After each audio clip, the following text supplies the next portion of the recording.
Now, the military takeover in Myanmar has given the generals behind the coup full control over the country's highly lucrative jade industry, blunting the threat of international sanctions.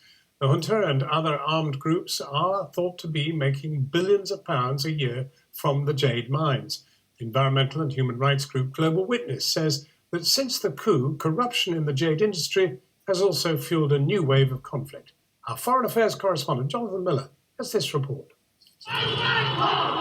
In 4 turbulent months of protest, killings, bombings, and conflicts that have displaced nearly 250,000 people, the flash mobs of Yangon are only for the brave. The Myanmar military has dug in. The coup leader Min Aung Hlaing, his junta, their commanders, and their crony companies have a stranglehold on power. And the generals have a handy treasure trove to plunder.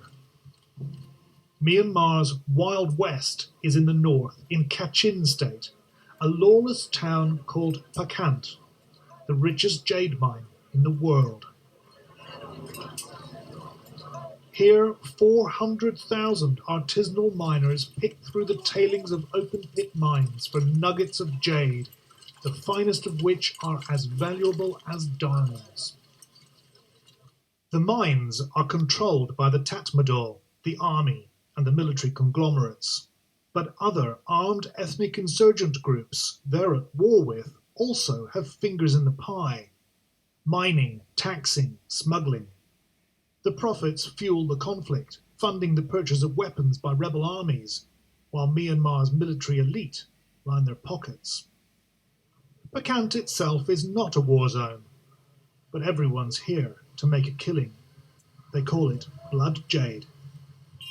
Jade is an incredibly lucrative source of illicit income for individuals. There's a lot of corruption involved. There's a lot of top generals who are getting money. A lot of other key players in the jade industry are making an awful lot of money. Some money also goes to the national revenue of Myanmar, but because of so much corruption, a lot of that money is going into private pockets. Investigators with the campaign group Global Witness say the February coup has triggered fresh waves of fighting linked to conflict jade. The Kachin Independence Army has launched attacks on Tatmadaw bases, even as the two join forces to plunder the jade in Pakant.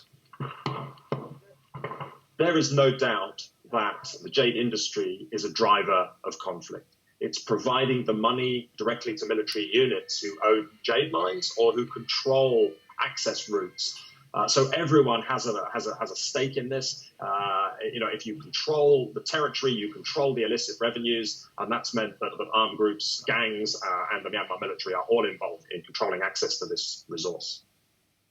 There's evidence that General Min Aung Hlaing has been receiving jade dividends for years. His son, Aung Pye Son, a powerful businessman, is accused by Global Witness of personally profiting from bribes from blood jade.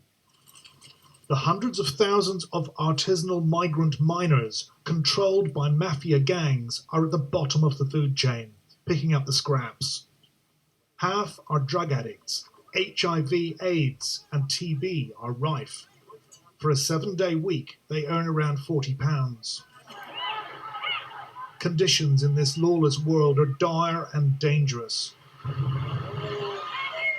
Hundreds are killed or injured every year in rockfalls, accidents, and landslides. In July last year, nearly 200 died, buried by a deep wave of mud and rubble. Regulatory reforms planned by Aung San Suu Kyi's government are now dead in the water thanks to the February coup. The jade trade is immune to Western sanctions. Up to 90% of it is smuggled into China, where sodium aluminium silicate is known as the stone of heaven. Each day in Pakant, thousands of freelance jade miners race to claim their spot in the detritus. Once their corrupt rulers and competing armies have claimed their spoils. It's reckoned the trade's worth billions of pounds a year, but the people of Myanmar see little or nothing of this. No wonder Global Witness calls it the biggest natural resource heist in modern history. Jonathan Miller. Now, the acclaimed filmmaker Menelik Shabazz has died at the age of